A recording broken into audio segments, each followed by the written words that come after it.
সাজু আয় আমি 10 বছর ধরে ঘুরতাছি আমার বাপ দাদার নামে জমিন দেয়া আরো আর মানে এই সম্পদ থেকে আমি হাই আমরা না আমি এটা তুমি একটা ভালো মন্দ উত্তরই দাও না আমি তো 10 বছর ধরে তোমার হিসিতে ঘুরতাছি মানে তুমি একটা উত্তর দাও আমার এ ভালো মন্দ বিয়ারেসটাও তো আমার ভাইয়ের নামে আর ওয়ার্ডও আমার ভাইয়ের নামে তখন এটা কি আমি হাইতাম না। কাশেম, বাপ দাদার নামে খালি আরো আর বিয়ের স্তাল্লি তুমি হাওয়া দানা। তোর বাপ দাদা যদি সম্পদ আর একখানো বেচে তাহে ভুল ক্রমে তোর নামে আরো আর বিয়ের সই দা, তাহলে সম্পদ হাইতি না।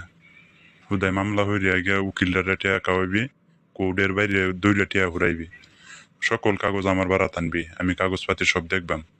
আরো তোরা কোন মূল্যে হাইসলি, তোরা গেছে হেরা কোন মূল্যে খাইতাছে, সকল কাগজপত্র দেখলে আমি বুঝবাম।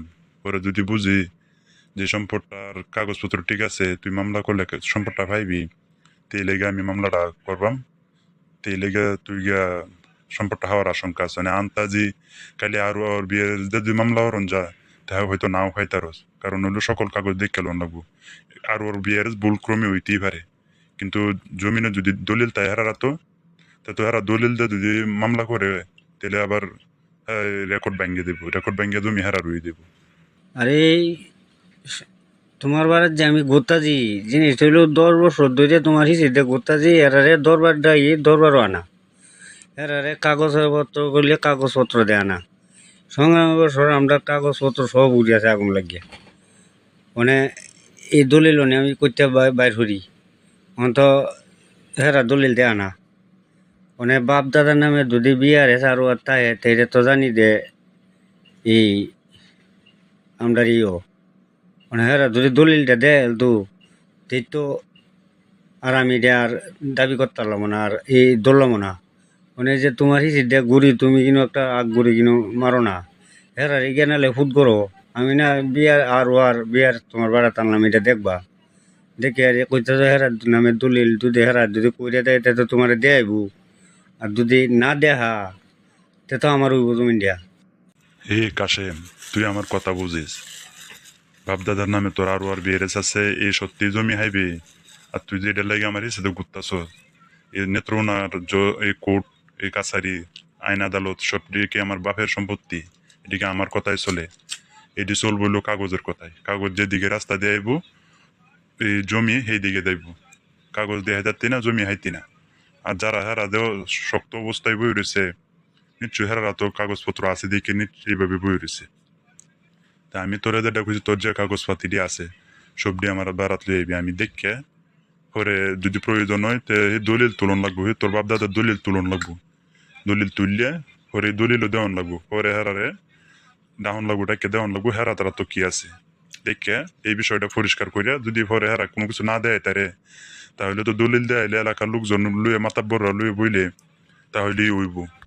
পরে কাগজপাতি হেরার সব কিছু দেখলে বুঝতে পারবাম, তোর ডিউ যদি দেখতে পারবাম, দেখলে তুই এলাকার মানুষ আদালতে দেওয়ান লাগে, কোর্টে গিয়ে মামলা করন লাগে, মামলা ভাইয়া হুদাই পয়সাতি হুরাতি করে। একটা সিভিল মামলা, জমি সংক্রান্ত বিষয়ে মামলা 10 বছর, 15 বছর, 20 বছর ভাইয়া বেড়ায় পয়সা হাইতাছে না। তুই তো গরিব মানুষ, মাটি টাড়ি খাইতে ভাত খাস, তুই এই এরার সাথে মামলা ভাই হাতি না, এরা শক্ত না। এরা তোর এই টাইম পিটিশন দেও একটা মামলা 10 বছর নিবুগা। তুই 10 বছর পরে তোর মন চাইবো মামলাটা ছেড়ে দিই। গরিব মানুষ না তুই, লেগে আমার বুদ্ধি মাইন না তুই কাগজ দিয়ে আগে বাউ কর, কাগজ দিয়ে ব্যক্তি বাউ করিয়া পরে আমি এলাকার লোকজন লইয়া বইয়া একটা দরবারের পরিবেশ করিয়া আমি চাইম যে গ্রাম পর্যায়ে বিষয়টা পরিষ্কার করার লাগিয়া, ফয়সালা করার লাগিয়া। আমি যদি উকিল হিসাবে খারাপ হইতাম, তাহলে প্রথমেই তোরে কইলাম যে এই মামলা করে দিই, তোর কাছে আমি কিছু টিয়া পয়সা লইয়া মামলা বাইতে থাকতাম, আমি সপ্তাহে মাসে তোর কাছে টিয়া লইতে থাকতাম। আমি তো এই ধরনের লোক না, আমি বাটপারি করলেও অন্য এলাকার লোকজনের সাথে বাটপারি করবাম। তুই আমার নিজের এলাকার না, তোর সাথে যদি আমি বাটপারি করি, তোর বাইল দিয়ে আমি মামলাটা করাই, যে কয়টা কাগজ আছে এটি দিয়ে, তো এলাকার লোকজনে কব যে এই যে সাহায্য উহিলেরা তো হচ্ছে, এই সাহায্য উহিলে বাটপারি হত্যা চলিয়া। আমার তো এমনি বদনাম, আমি শহরে উকালিতি করি, মানুষ তো আমার কথা মানে না, অন্য উকিলেরা তো হইয়া গিয়ে পয়সা হাতি নষ্ট করে। তুই আমার এলাকার দিকে, তোর লগে আমার একটা খুব মায়ার সম্পর্ক, গরিব মানুষ, তোর বাপ দাদা আমার বাপ দাদার বাড়িতে কাজ কাম করছে, সেই সুবাদে তুই আমার খুব কাছের। এর লেগে তোর পক্ষে আমি কইতাছি যে কাগজপাত্রী সবকিছু দেখে পরে এলাকার বই আমি চেষ্টা করবো এটা শেষ করার লাগিয়ে, তোর মামলা যাওয়ান লাগতো না। তুই আমার বুদ্ধিটা মান। শোনো, তুমি যেভাবে কইছো এইভাবেই আমি মানবা। তুমি কয়েকদিনের মধ্যে আমার এটা শেষ করে দাও, আমি কাগজপত্রটি রেডি করে তোমার দান দিয়েই বাদে তুমি দেখিয়া 2-3 দিনের ভিতরে আমার এটা শেষ করে দাও, ঝামেলাটা করাই যাও। আচ্ছা বাদে যেটাই অত তুমি একটা আমার ফয়সালা দিবা। আচ্ছা আমি তাহলে আর মামলা টামলা যাইতাম না। মামলা টামলা গেলে 2-15-20 বছর লাগে, তোর আমি হারতাম না। তুমি যখন কইতা ফিনিশিংটা দিবা, তা আচ্ছা দে দো, তাহলে আমি তোমার কথাটা আমি মানলাম। মানে তুমি একটা ডেট দাও, আমি তোমার কোন দিন কাগজ দিতাম না। তুমি যাইবা, যদি যাও তো আর আমার আমন লাগবে না, আর যদি তুমি না যাও তো আমার আমন লাগবো। ডেটটা দাও তুমি। আচ্ছা ঠিক আছে, কাগজপত্রটি তুই আগে বাউর গা পরে আমি 7 দিন লাগে আর 15 দিন লাগে 10 দিন লাগে যে কদিন লাগে আমি বাউ করে দেবনে। আর একটা জিনিস হচ্ছে এতদিন সহ্য সুস্থ মানে 2-3 দিনের ভিতরে শেষ করার লাগে, তুই আগে কাগজপত্রটি বাউ কর। 15 দিন হইলে 15 দিন পরে হইলে সমস্যা আছে, তুই আগে দলিল কাগজপত্র যা কিছু আছে সব কিছু তুললে পরে